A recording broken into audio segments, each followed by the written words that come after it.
ही चौथों गमनाक हुसैनी मेलो जो फसादी फ़र्क़नि खां असुलधार है जे थीम ते हिन भेरे हमेशा जियां अग खां अग भरो इन हवाले से तो हर भेरे जी यहाँ हिन भेरे भी मुख़्तलिफ़ मौज़ूअनि ते इनमें सेशन्स भी आहिनि, राग रंग भी है, मुशायरो भी है, तव्हां किताबनि जा स्टॉल्स भी ॾिसो था। हिकु अहिड़ी सरगर्मी आउं सम्झां थो त असांजे मुआशरे खे जंहिंजी तमामु घणी ज़रूरत है।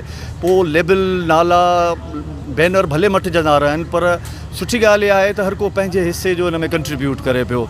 हिन सेशन में ऐं जेके ॿिया असांजा मेला थियनि था उन सेशन में हल्की फुल्को थोरो ई कोई फ़र्क़ु हूंदो। असांजा सिंध जे ॿरंदड़ मसइलनि ते सेशन्स आहिनि जिन में ख़ासि जेके नौजवाननि जे हवाले सां यूनिवर्सिटियुनि जो क्रिटिकल थिंकिंग में हिकिड़ो किरदारु ऐं वुमेन हरासमेंट जे हवाले सां जेके असांजो ख़ासि करे जेके औरतुनि सां उन जूं जेके ऑनर किलिंग थियनि थियूं, कारोकारी जा मसाला जेके थियनि था ऐं उन सां जेके सिंध में जेके ख़ुदकशियूं थियनि थियूं, जेका मायूसी वारी लहर आहे, असां वटि जेके ॿोॾि जा मसाला आहिनि, पाणी जी खोट जा मसाला आहिनि ऐं अदबी जेका तनक़ीद आहे, अदबी तनक़ीद जी खोट आहे, इन हवाले सां जेतिरा बि मसाइला आहिनि उन ते असांजा सेशन थींदा। असां वटि नौजवाननि जे इन ज़ौक़ खे महसूसु कंदे असां वटि हिकिड़ो तमामु बहितरीनु क़िस्म जो मुशाइरो आहे जंहिंमें असां वटि का 20 खां 30 शाइरनि जी पंहिंजी शाइरी पेश कंदा, निकोर शाइरी पेश कंदा। घणनि ॾींहंनि जो ही मेलो आहे? 2 ॾींहंनि जो मेलो आहे। अॼु हुन पहिरियों ॾींहुं आहे, सुभाणे हुन ॿियो ॾींहुं आहे। सुभाणे असांजी एवार्ड तक़रीब बि आहे जंहिंमें जेको मुख़्तलिफ़ पंहिंजे फील्ड में जिन माण्हुनि पंहिंजो किरदारु अदा कयो आहे उन्हनि लाइ असां एवार्ड रखिया आहिनि। असीं सम्झूं था त साईं ग़ुलाम रसूल शाह गमनाक जी शाइरी मौजूदा दौर में हिकिड़ो अहिड़ो पैगाम आहे जंहिंजी तमामु वॾी ज़रूरत आहे, छो त शाइरी हिकु हद ताईं इंसान जे अंदरूनी जेका भञट आहे उनखे बि बहितर करण में, उनखे रस्ते ते गामज़न करण में मदद फराहम करे थी।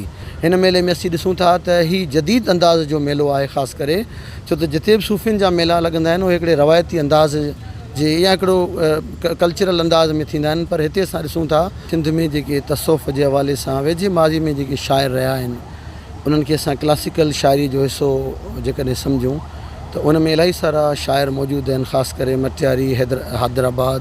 उन में साईं अहमद शाह लकियारी, साईं तालबुल मौला, साईं अमीन फ़हीम ऐं म्यू शाह इनायत ऐं ख़ासि करे नसरपुर में वरी मिस्री शाह असीं ॾिसूं था त ऐं उन खां अलावा उन ई सथ में साईं ग़ुलाम रसूल शाह गमनाक बि उन तसौफ़ जे शाइरी जे तसलसल जो हिसो आहे।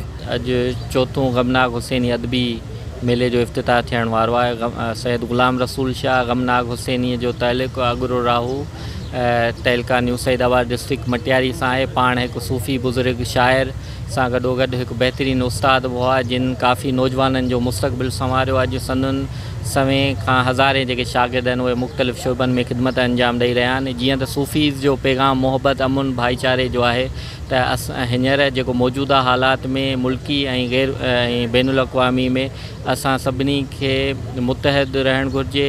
ज़ात पात, रंग, नस्ल, ॿोलीअ जा फ़र्क़ु विसारे पंहिंजे मुल्क ऐं क़ौम जी ख़िदमत कयूं ऐं हिननि जेके सूफ़ी बुज़ुर्गनि जेको असांखे मैसेज ॾिनो मज़हबी हमाहंगीअ जो, भाईचारे जो, प्यार जो, उन ते अमल कयूं। समझता हूँ कि इस टाइप के प्रोग्राम नौजवानों के लिए बहुत ज़रूरी हैं और वो आएँ और ये देखें और इसमें जितने भी इंटेलेक्चुअल हैं उनकी बातें सुनें। और मुझे गमनाक हुसैनी फेस्टिवल में आने का पहली बार मौका मिला है। सच्ची बात यह है कि मैं इस फेस्टिवल के बारे में पहले नहीं जानता था, बाकी तो मैं आता रहता हूँ जहाँ जहाँ भी मुझे मौका मिलता है। मुझे तो बड़ा अच्छा लगता है जब भी मुझे कोई बताता है कि फ़लाँ मेला है तो मैं पहुँचता हूँ तो मैं खुश होता हूँ। कभी ऐसा नहीं हुआ कि किसी मेले से मैं मायूस लौटा हूँ।